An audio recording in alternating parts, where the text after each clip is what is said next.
Hello guys and welcome to my guide for the Perfect World Evolved International server. Before I start getting into the guide itself, I would like to give you some information about the server itself. As many of you may already know, the server is a retail version of the original server with some changes. Those changes include the removal of the primal skills and the Nightshade class for the reason of those being either broken or unwanted by a majority of the community of players who are playing on this particular server. In addition to being a retail version of the server, this server has a double rate, meaning that everything which is gained on this server is doubled in comparison to the original, meaning that all the rewards from quests, dungeons, etc. are doubled, meaning that farming is a little bit easier than on the retail one. Now, to get into the server itself, I would like to explain to you the currency of the server. The main currency can be called event gold because event gold is the currency for which you can buy literally anything, be it the endgame gear, be it packs, be it blessings like those four. Literally anything which is achievable in the game can be acquired using event gold. But how do you acquire event gold? Well, that's easy. There are a couple of ways to acquire event gold on this server. First of all, I would like to talk about the passive ways of acquiring event gold. The most basic one is staying online in game. As you see, we have a quest which is even called Stay Online, which is rewarding you with 2 event gold for every 6 hours which you are staying online. At this point, it's worth mentioning that you can stay online onto 3 clients at the same time, meaning that 3 is the maximum number of clients you can have online at the same time, which also means that you can get like 6 gold every 6 hours. If you multiply that by 3, you can get to up to 18 gold by just staying online for 18 hours a day. Another way, which is also very important, is the voting system of a Vault Perfect Vault. Voting rewards you with event gold just as staying online does. Per vote you can acquire 2 gold. You can vote twice a day, meaning that you can acquire 4 gold per account. It's also worth mentioning that if you use a mobile, you can vote twice, on one account and on another one, because the voting is IP bound, meaning that you can acquire a total of 8 gold just from voting. This also means that you can get up to 26 gold just from passive income. To put this into perspective, getting a 9 is about 400 gold. So, just by being passive for about 3 weeks, you can acquire the endgame gear on this server. Now I would also like to mention the active ways of acquiring gold on the server. The most basic one are the dragon quests. As I mentioned at the start, a little bit of content has been adjusted to meet the requirements of the server. One of such parts is the dragon quest. The dragon quests on this server rewards you with gold. I would like to mention the reward for the final dragon quest, which is achievable from level 91 and above. It rewards you with 3 gold and 50 silver and is repeatable, meaning that you can easily get up to 15-20 gold per day by just grinding a little bit of mobs. Another way is the Endless Universe. The Endless Universe quest rewards you with 5 gold a day. If you happen to have 2 characters which are above level 95 and have the Moray chain finished, you can get an additional 10 gold per day. That's about everything which there is about the currency of Perfect Vault Evolved. At this point, I would also like to mention the fact that a lot of the currency is traded in packs, because packs are the main means of acquiring the endgame gears. The endgame gears such as the endgame Town or the Crown of Madness helmet. Also, the necklaces and rings can be acquired with packs, but more to that topic on a later point.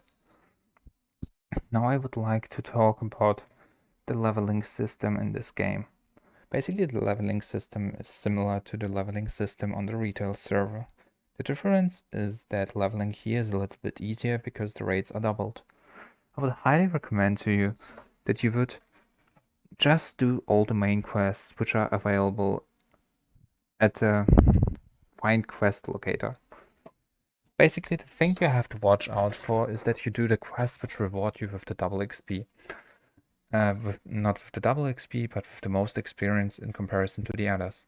Especially when we are talking about the starting area, it's worth doing all the quests because some of the quests will reward you with certain mounts, another one will reward you with a flying mount, so it's worth doing all of them because they bring relatively high experience.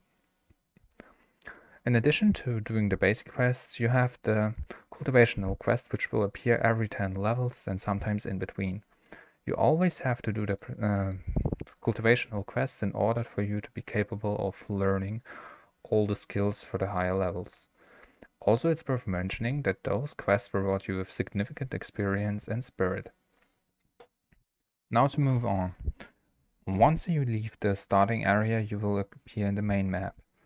Once you appear in the main map and you level beyond level 30, there are two new principles which will unlock for you. One principle is the rank gear, and another principle are the daily quests. With daily quests, I'm referring to the daily quests like the Crazy Stone quest, which will reward you with a huge amount of experience, the Bounty Hunter quest, which will be acquired at level 40, and the Bolt quest, which will be acquired at level 70. Also, it's worth mentioning that Cube of Fate can be done from level 40 upwards. All those quests are of great means to level yourself. At this point, it's also worth mentioning that another great way to level yourself is to join a guild and ask them to help you do certain instances for you. For example, Frost-Covered 30 can be a great way to level low-level toons to a higher level. In terms of leveling, there's another aspect I would like to mention at this point, since it's a basic principle, which will be appearing in the later stages of the game. At level 95, you unlock the Moray quest chain. The Moray quest chain will reward you with a huge amount of experience. If you were to do the Moray quest chain, you will get from level 95 to 98.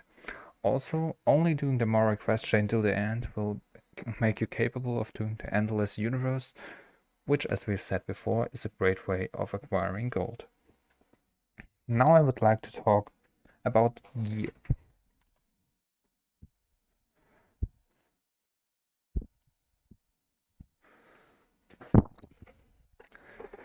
As I've already mentioned, rank 9 gear is the endgame gear on the server. As you may see on the screen, my Blade Master has already the basic rank 9 gear. Even though it's not the basic gear, it's already the recasted rank 9 gear. Meaning that on this server you can achieve all 3, not even 3, but 4 levels of rank 9 gear. First of all, I would like to talk about the first 2 levels of rank 9 gear. The first level can be acquired with 300,000 reputation and certain amount of certain items. Those items are as follows: the Medal of Glory and the General Summer tokens. For the accurate amounts, I would recommend you to check out the Wikipedia page of Perfect World, since you can check every single part and the exact numbers of tokens you will acquire. But more to that later. Another aspect of the gear is the recasting it. Like you already see on my weapon, it's the second grade of the rank 9. To recast the weapon, you need 4 Summerwine tokens. To get Summerwine tokens, you either can make them with wedding candies, or with view candies and rapture crystals. I would like to talk about both ways. Wedding candies can be achieved using packs, because opening packs will reward you with tokens, and tokens can be used to craft candies. But this approach is rather expensive, because tokens are best used for crafting Warsong badges to gain the reputation you require to get to 300,000.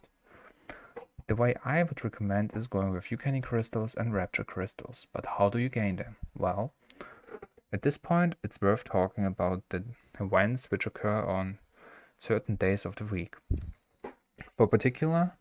For getting the Uncannies and Rapture crystals, it's worth mentioning the method of using supply tokens to exchange them to those mats.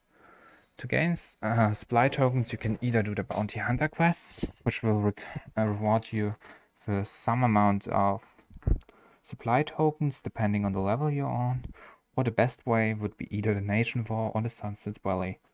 The Nation War happens on Fridays and Sundays at 20 p.m. server time till 21 p.m. Or 8 p.m. server time till 9 p.m. server time. You can get up to 1,500 supply tokens for doing one Nation War. So it's worth doing that. Because, for example, one Summer Wine token is about 500 supply tokens, and you need 9 of them to recast your whole gear. So, which would mean that you would need to do the Nation War for 4 times, so that you can acquire all the Summer Wine tokens. The Sunset Valley is also a great way of acquiring supply tokens and happens on Tuesdays and Thursdays. For the exact time at which the event happens, you can easily check up the calendar and just check when the event is happening. For example, the Nation War and all the other events, you can just look it up here. Anyways, moving on. As I've talked before, rank 9 is the endgame gear, but there are certain gears which come before rank 9. One example of those would be the Nirvana Gear.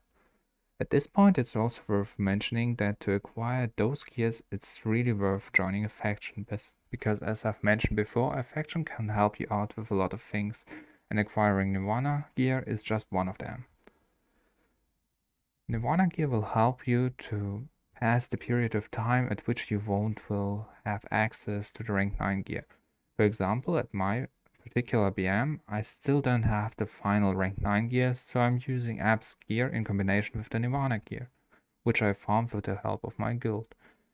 So I'm repeating, join a guild and get some help, because playing this game alone can be sometimes rather depressing, so watch out for that. At this point, I would also like to talk about the final ornaments you can achieve in this game. As you see, my necklace is already the endgame one, which can be achieved by upgrading the normal Cube of Fate necklace with supply tokens. My ring can still be upgraded with the use of supply tokens to another one. And my tome is also not the final one, because I wasn't lucky enough to get the love up and down from packs at this point.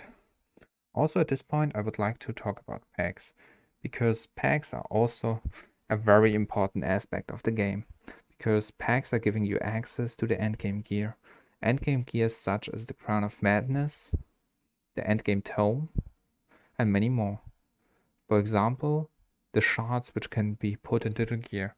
The endgame ones would be the Jade Stones of Defense Ready and the attack equivalents of those stones, giving you 2 defense level each or 2 attack level each. Those can be solely acquired from packs. At this point, I would like to speak about the packs. Every pack has different rewards, and it's worth looking up for the rewards you require. For the start, I would say that you would open the Demon Hidden Treasure or the Ancient Relic packs. The reason for that being is that those packs reward you with Eye Shot coins, and you need about 50,000 Eye Shot coins to get the endgame helmet, which seems about a lot, but it adds up rather quickly.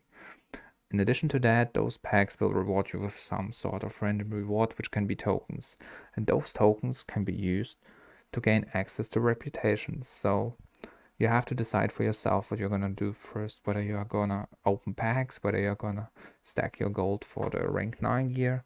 That's basically up to you and has to be decided by the way you play.